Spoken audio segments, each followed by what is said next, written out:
Pendapatan per kapita diperoleh dengan membagi produk domestik bruto negara disesuaikan dengan kapasitas daya beli dengan jumlah total penduduk. Nilai saat ini data historis, perkiraan, statistik, grafik, dan kalender ekonomi Burundi, PDB per kapita, realisasi 708,18.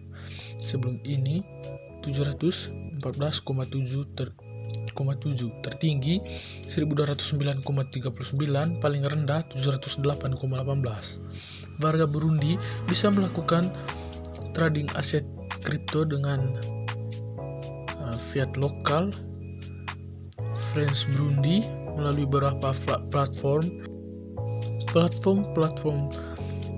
pertukaran tersebut juga sudah beroperasi dan dipercaya secara global.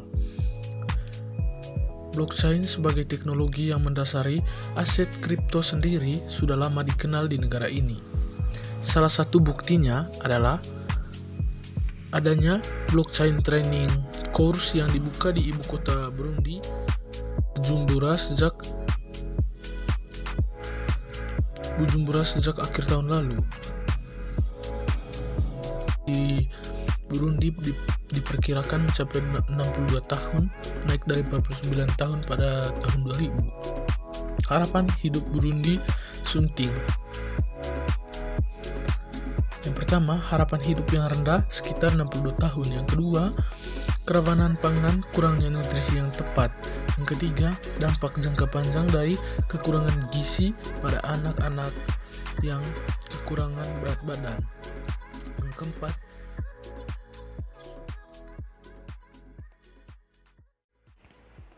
baik, selanjutnya adalah negara Kanada. Pendapatan per kapita Kanada dilaporkan sebesar 54.104.301 US dollar pada tahun 2022. Rekor ini naik dibanding sebelumnya, yaitu 48.179.034 US dollar untuk 2021. Data pendapatan per kapita Kanada diperbarui tahunan dengan rata-rata 21.530.588 US dollar dari tahun 1971 sampai 2022 dengan 52 observasi. Data ini mencapai angka tertinggi sebesar 54.104.301 US dollar pada tahun 2022 dan rekor terendah sebesar 4.312.333 US dollar pada tahun 1971. Data pendapatan per kapita Kanada tetap berstatus aktif di CIC dan dilaporkan oleh CIC Data. Lalu berkaitan dengan tingkat pendidikan. Tingkat pendidikan merupakan salah satu penentu kualitas SDM suatu negara.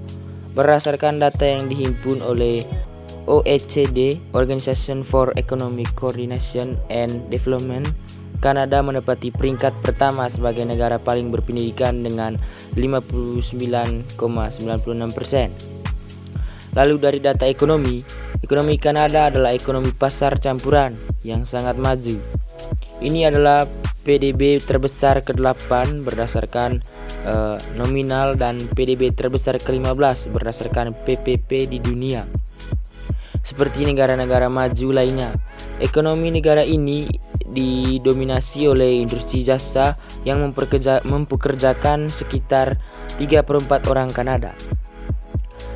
Selanjutnya, pada tahun 2001, Institut Informasi Kesehatan Kanada melaporkan bahwa pengeluaran layanan kesehatan mencapai 308 miliar US dollar atau 12,7% dari PDB Kanada pada tahun tersebut.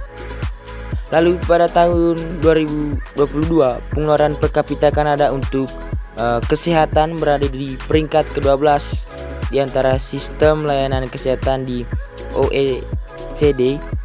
Kanada memiliki kinerja yang hampir mendekati rata-rata pada sebagian besar indikator kesehatan OECD.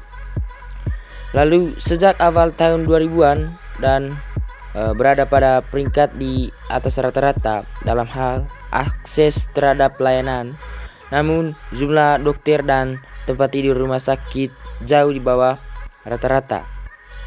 Laporan Comets tahun 2001 yang membandingkan sistem layanan kesehatan di 11 negara paling maju, Kanada menempatkan pada peringkat kedua hingga terakhir.